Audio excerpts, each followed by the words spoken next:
Rodrigo, por favor. Hola, buenos días.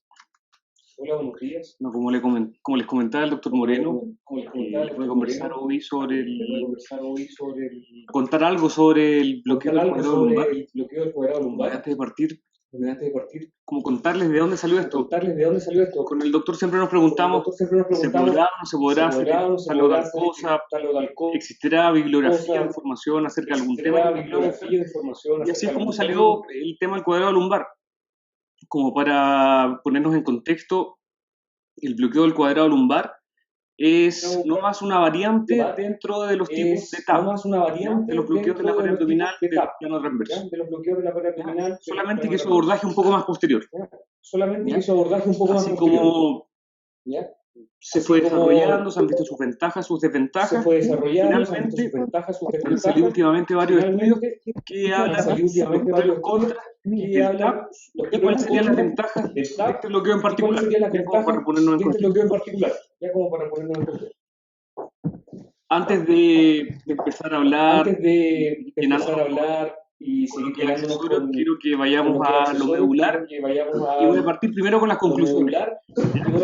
Porque siento que así nosotros tenemos una claridad un poco más de para dónde va esta presentación, ya que puede ser un tema un poquito difícil de seguirle el hilo desde el punto de vista de la analgesia. Primero, el TAP es un componente esencial de la estrategia multimodal. Hoy en día el TAP ya está reconocido como una de las estrategias validadas para la analgesia en la cirugía abdominal, sobre todo intraumbilical.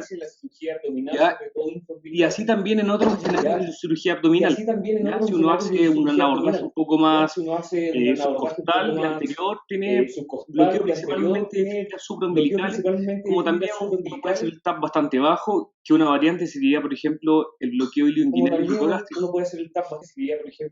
Comparado con el abordaje clásico es el abordaje lateral. La vía posterior, que es la que le vamos a contar hoy, del cuadrado lumbar, ha demostrado que tiene mayor duración de la analgesia, que la extensión del bloqueo desde el punto de vista sensitivo es mucho mayor, pudiendo llegar hasta niveles superiores desde T8 y abajo hasta L1, o sea, bloquearía el inguinal y el hipogástrico.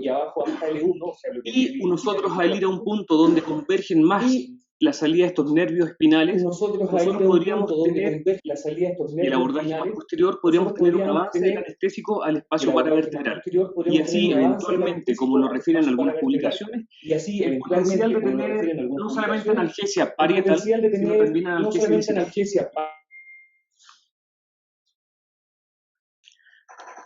La hoja de ruta de la presentación va a ser primero una panorámica de los bloqueos abdominales. Segundo, contar un poco la historia y cómo apareció el TAP. Tercero, cuáles son los abordajes anteriores. ¿Ya? Y finalmente hablar de los abordajes posteriores. La panorámica, bueno, todos los bloqueos de la pared abdominal son conocemos que el bloqueo que va entre el oblicuo interno y el músculo transverso. Segundo, el bloqueo inguinal y hipogástrico, el bloqueo de la vaina de los rectos, los bloqueos intercostales bajos, un bloqueo paravertebral torácico bajo y el bloqueo del cuadrado lumbar. Este sería como todo el arsenal que nosotros tenemos. Con esta imagen, solamente para recordar los dermatomas y el nivel analgésico que nosotros queremos alcanzar, esta imagen es de un autor blanco, que es el impulsor del TAP vía ultrasonido. Entonces, vamos a ver que la analgesia podría ir desde T6 a T8, que es el nivel costal, hasta un nivel que llegaría a L1, ya cubriendo así toda la pared abdominal.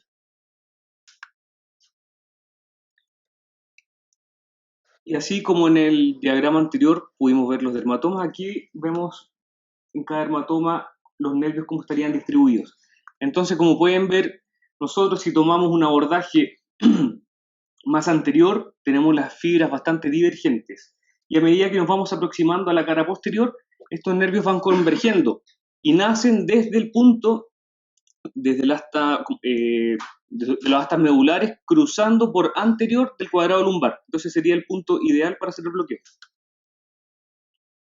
Recordando el bloqueo TAP, un bloqueo de la pared abdominal que el abordaje es vía con el paciente cúbito vía lateral, y esta es la imagen ecográfica que nosotros vamos a buscar. Las paredes musculares, el oblicuo externo, oblicuo interno y el músculo transverso, y este espacio interfacial sería nuestro target del anestésico local.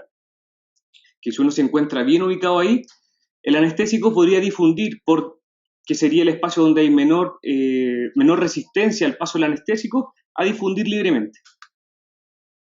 Segundo, el bloqueo ilioinguinal y iliohipogástrico, que nosotros lo vemos acá, entre el oblicuo interno y el transverso a nivel de la espina ilíaca anterosuperior, para cirugía abdominales bajas. El bloqueo de la vaina de los rectos para cirugía que sea periumbilical, que habría que hacerlo bilateral, entre el músculo recto y el transverso, en este punto. Un bloqueo paravertebral torácico, que nos daría mayor tiempo de analgesia, tendría las ventajas de también hacer no solamente analgesia parietal, sino también analgesia visceral, y nos da la posibilidad de poner un catéter, que no está muy estudiado dentro de los otros abordajes abdominales. Luego de hacer una panorámica de los bloqueos abdominales, vamos a cómo se desarrolló el TAP. Bueno, el TAP, su desarrollo se ha hecho durante mucho tiempo, sin embargo no estaba muy documentado o muy sistematizada esta documentación.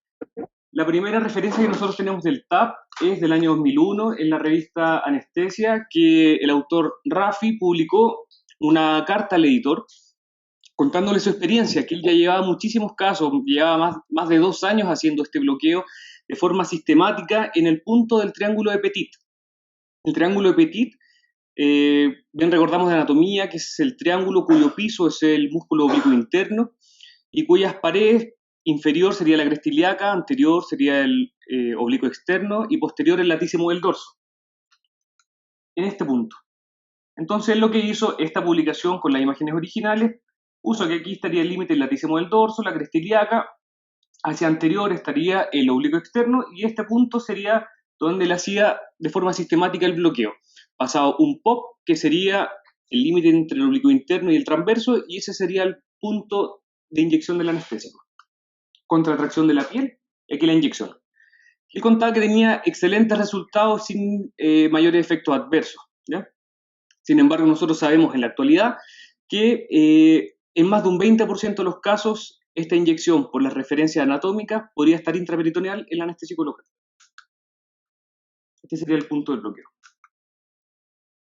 Sin embargo, con el advenimiento del ecógrafo, no teníamos por qué correr este riesgo de, primero, no saber dónde está, segundo, los pacientes obesos con mayor panículo, no saber dónde está el triángulo de Petit, y tercero, arriesgarnos que el anestésico se vaya a una víscera, al espacio intraperitoneal, o que quede en un plano intramuscular.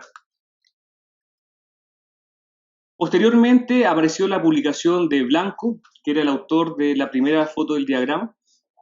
El profesor Blanco en el año 2007, en el Congreso ESRA, que fue en Valencia, hizo una publicación de este mismo abordaje, pero guiado por ecógrafo, ¿ya?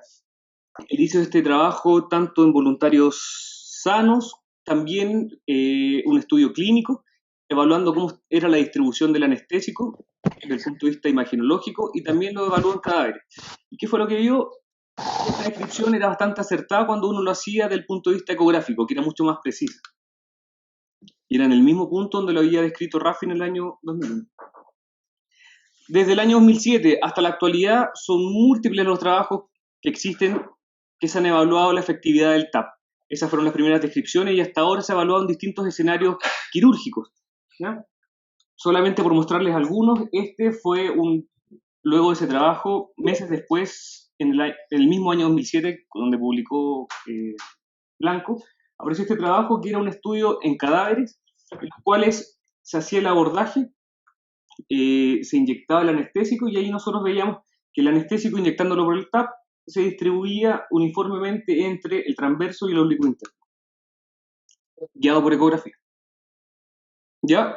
Ahora, ¿dónde queda el anestésico? ¿Cuál es nuestra meta? Este nivel, donde va la línea amarilla entre el músculo oblicuo interno y el transverso, ¿ya? Y aquí llamar la atención de 2 puntos.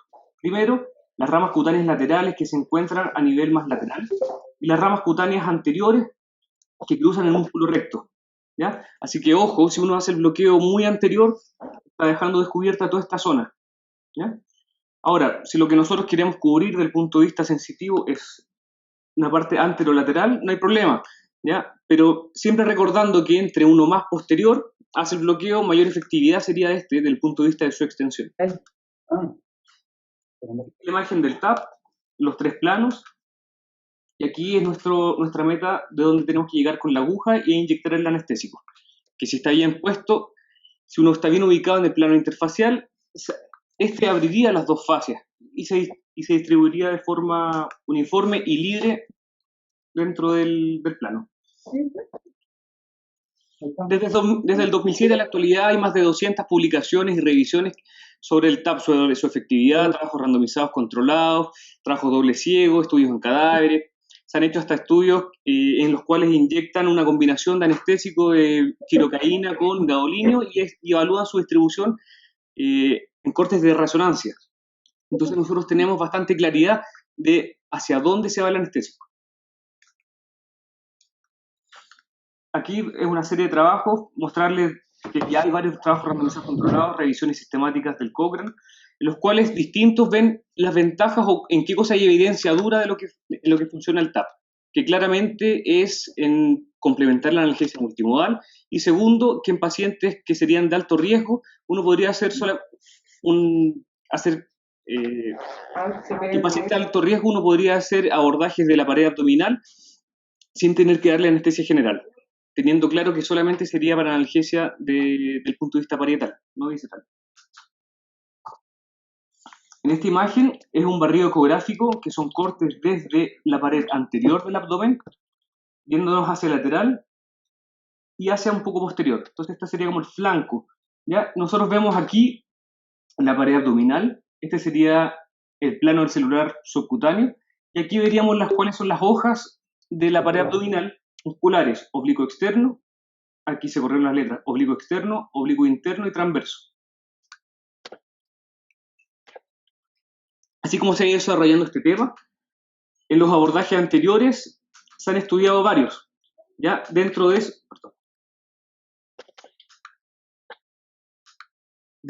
esos hacer un plano oblicuo subcostal.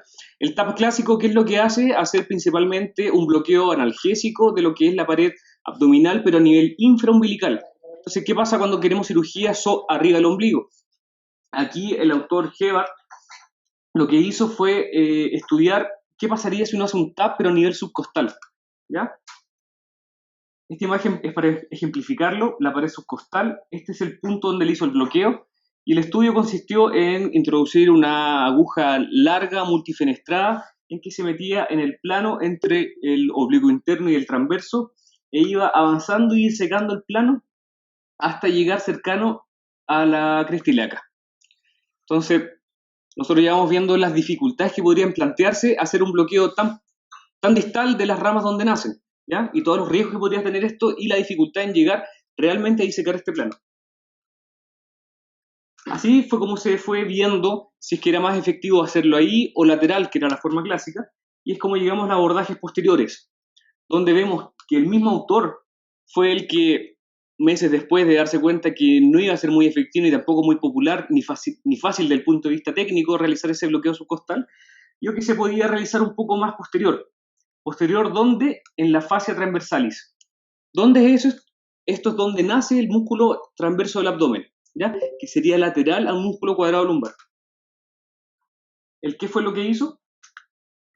Nosotros aquí tenemos identificada nuestra fascia trocalumbar, el punto de la fascia transversalis, el punto de la fascia transversalis, donde nace el músculo transverso, y aquí es donde él depositó el anestésico llevado por ultrasonido. ¿Y que se dio cuenta? Que era altamente efectivo, que tenía muchísimas ventajas en cuanto a la duración y a la distribución. Por lo tanto, ahí se empezó a dar a conocer que quizás el abordaje del TAP no era tan efectivo de forma anterior. Forma lateral es muy efectivo, tiene bastante evidencia, pero si lo vamos a abordar de forma más posterior, son muchas más las ventajas. En esta imagen les quiero mostrar el bloqueo de la fascia transversalis, un paciente en decúbito lateral con un transductor lineal si un paciente delgado, un transductor convexo si un paciente mayor IMC. El abordaje se hace en plano. Aquí nosotros tenemos la visión del transductor convexo, los tres planos musculares que sería el oblicuo externo, interno y el transverso, y esta imagen donde nosotros vemos un plano más hiperecoico y atrás esta imagen que uno interpreta como el cuadrado lumbar. Este sería el punto, la meta, ¿ya? La fascia transversalis. Aquí nosotros vemos cómo él va abordando esto en plano, llegando aquí a la meta, y aquí es donde él inyecta el anestésico local, que desde el punto de vista técnico podría ser un poco más complejo. Y en esta imagen nosotros vemos, este sería el músculo cuadrado lumbar, los tres planos abdominales, y este sería el lugar donde se difunde el anestésico en el bloqueo de la fascia transversalis, ¿ya? Aquí es solamente para ejemplificar también que tenemos el nervio iliohipogástrico y el nervio ilioinguinal, y que, ojo, al hacer el bloqueo más posterior, tendríamos no solamente bloqueo de las ramas que van al abdomen y a la zona inguinal, sino también bloqueo de la rama cutáneo femoral lateral, abriendo una puerta a posibles otros bloqueos, ¿ya? Quizás de la cadera, con este bloqueo abdominal. Bueno, así corre el tiempo, han habido bastantes trabajos que han visto los beneficios o no de los músculos, de hacer el bloqueo en distintos planos musculares, contra el gold estándar, que sería una peridural torácica baja. En este trabajo lo que se hizo fue evaluar una comparación entre el bloqueo del cuadrado, o sea, un bloqueo TAP posterior versus un bloqueo TAP clásico. Y nosotros lo que vemos aquí como conclusión que sería que el TAP posterior parece producir una analgesia mucho más prolongada que el TAP lateral, y que se requieren futuros estudios para comparar estas dos técnicas y confirmar estos hallazgos, ¿ya? Este trabajo lo que hizo fue una revisión sistemática de toda la evidencia actual. Lo que encontró fueron 3 trabajos que cumplían suficientemente con los criterios estadísticos y los criterios de investigación para incluirlos, y encontraron que al hacer el abordaje posterior, estandarizándolo como en el punto del triángulo de Petit, era mucho más efectivo, era mucho más prolongada la anestesia, la analgesia. Y en cuanto al volumen a inyectar, que se dieron cuenta que el volumen necesario podría ser menor, ¿ya? Porque estamos en un punto donde está mucho más localizado el anestésico, ¿ya? Y donde los nervios aquí están convergiendo. Inyección en el TAP posterior es más efectiva, menor masa de droga, mayor extensión, mayor duración analgésica, y puesto que este abordaje es más posterior, este anestésico podría difundir de forma posterior el espacio paravertebral, podría también producir bloqueo de las fibras somáticas y las aferencias simpáticas. Otro estudio que evaluó distintos grupos, viendo si el bloqueo era más efectivo hacerlo desde el punto de vista lateral, anterior o más posterior, y haciendo distintos volúmenes, ¿qué se dieron cuenta? Lo mismo, que hacer el abordaje posterior es mucho más efectivo. Y en esta imagen lo que les quiero mostrar es el volumen. Ya con un volumen tan bajo como 0,3 ml por kilo, se conseguía este nivel analgésico. Y doblando el volumen 0,6 ml por kilo, se podría llegar a este nivel, pudiendo sobrepasar la línea de la cresta ilíaca y llegando mucho más abajo, ¿ya?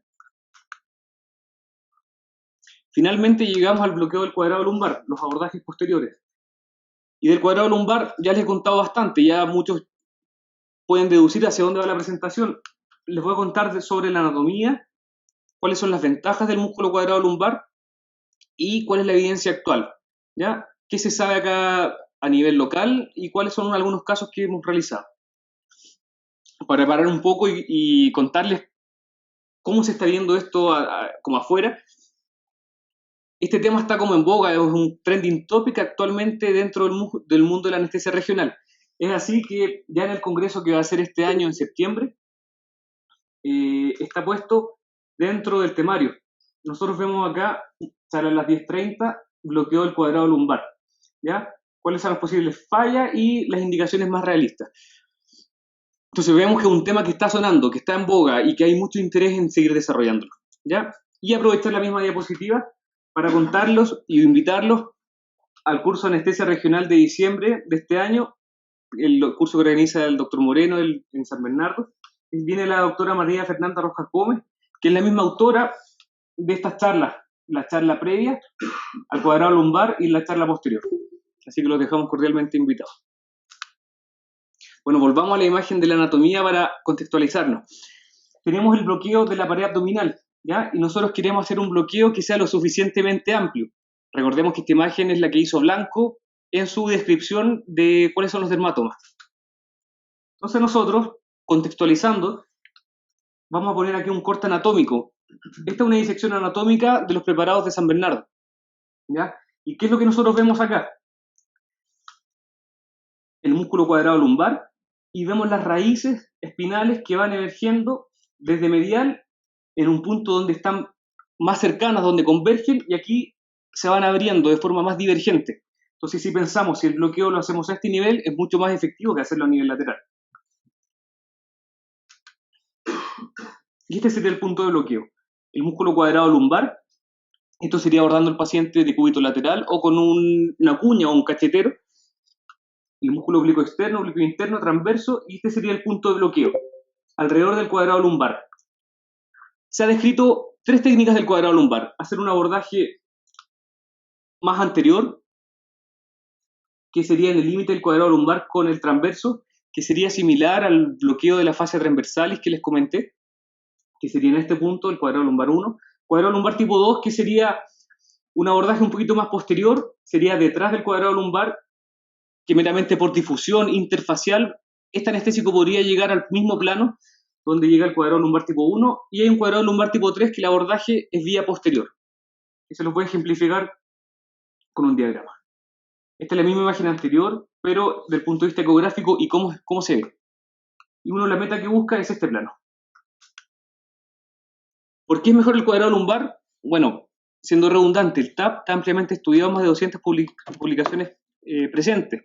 El patrón de distribución del anestésico determina un mejor perfil de anestesia y de analgesia. Nosotros volvemos a la descripción original del TAP. Recordemos que la descripción original era en el triángulo de Petit. El bloqueo del cuadrado lumbar va al triángulo de Petit. La importancia de extensión del anestésico local al espacio paravertebral, ya que tendría esto una mayor extensión del bloqueo, una mayor eficacia del bloqueo y mayor duración del anestésico local. Aquí vamos a ver los planos de bloqueo. En primer lugar, ahí vemos cómo se marca el músculo cuadrado lumbar. El bloqueo que puede ser vía lateral, que sería el punto del cuadrado lumbar tipo 1, que sería entre el cuadrado lumbar y el músculo transverso o el fascia transversalis. El tipo 2, que sería hacerlo un poco más posterior, que pudiera ser más seguro, porque estamos más alejados de la zona del peritoneo. Y el cuadrado lumbar tipo 3, que sería con el paciente de cúbito lateral, poniendo el ecógrafo en la zona de la espalda. ¿Qué es lo que vamos a ver en esta imagen? Aquí nosotros vemos al paciente, esta es la espalda. Aquí se posiciona el ecógrafo lateral al paciente, un ecógrafo convex. Esta sería la imagen que uno busca, la imagen del trébol o del shamrock, que sería las 3 hojas del trébol, y aquí sería el tallo. Este es el músculo erector de la espina, el músculo psoas, y aquí serían los 3 planos de la pared abdominal que se continúan hacia el anterior. El punto de inyección sería este, entre el cuadrado lumbar y el músculo psoas. El punto preciso donde salen las raíces espinales que van a inervar toda la pared abdominal. Para que quede más claro el abordaje posterior. El abordaje donde es la punción, el ecógrafo donde se encuentra ubicado, la imagen que uno va a buscar, que es la imagen del trébol, erector de la espina, cuadrado lumbar, psoas, aquí estaría la parte dorsal, la espalda, y nuestra aguja sería depositar en este punto. Y aquí nosotros inyectaríamos el anestésico local. Ahora, ¿cómo es la distribución? Bueno, hay evidencia que la distribución es mucho más efectiva, ¿ya? Iría tan amplia como desde T8 a L2 y distribuyéndose de forma posterior hasta el espacio paravertebral, ¿ya? De este modo tendríamos la necesidad de un menor volumen de anestésico local para lograr el mismo objetivo que uno haría con un bloqueo lateral. Hay un trabajo publicado recientemente en España de la doctora Parra, cuyo coautor o el guía de este trabajo fue el doctor Blanco, uno de los que hizo la primera descripción del TAP vía sonográfica. Ella lo que hizo fue hacer bloqueos TAP vía posterior, o cuadrado lumbar e inyectó una mezcla de anestésico local con gadolinio. Estos pacientes fueron posteriormente a resonancia magnética. ¿Y qué fue lo que buscaron? ¿Cómo se distribuía este? Y nosotros vemos aquí el corte transversal, vemos el plano acá del cuadrado lumbar, los músculos de la pared transversa y cómo asciende el anestésico. Este sería el anestésico local. Entonces nosotros podemos ver cómo sube el anestésico y se distribuye de forma uniforme en la cara más posterior.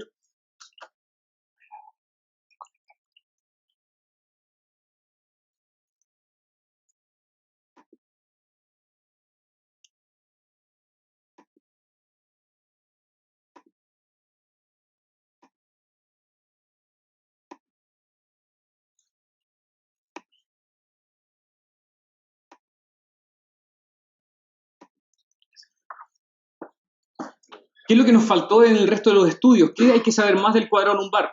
En el resto de los trabajos que se hizo del TAP, no hay mucha evidencia del uso de catéteres, ¿ya? Por la zona de incisión, por donde uno hace la punción, porque la distribución no sería uniforme. Hay muchas desventajas que nos han hecho muy popular o practicable el poner catéteres en la zona del TAP. Y además porque claramente si uno lo compara con un peridural o un paravertebral, quizás en una zona torácica baja, es mucho más efectivo. Sin embargo, en el TAP uno lo podría hacer y hay evidencia, y se ha visto que es altamente efectivo, ¿ya? Sin embargo, la evidencia actualmente que existe es principalmente en niños, que se ha hecho en niños que con colostomías o con nefrectomías y trasplantes renales. En ellos hay más estudios donde se ha utilizado catéter.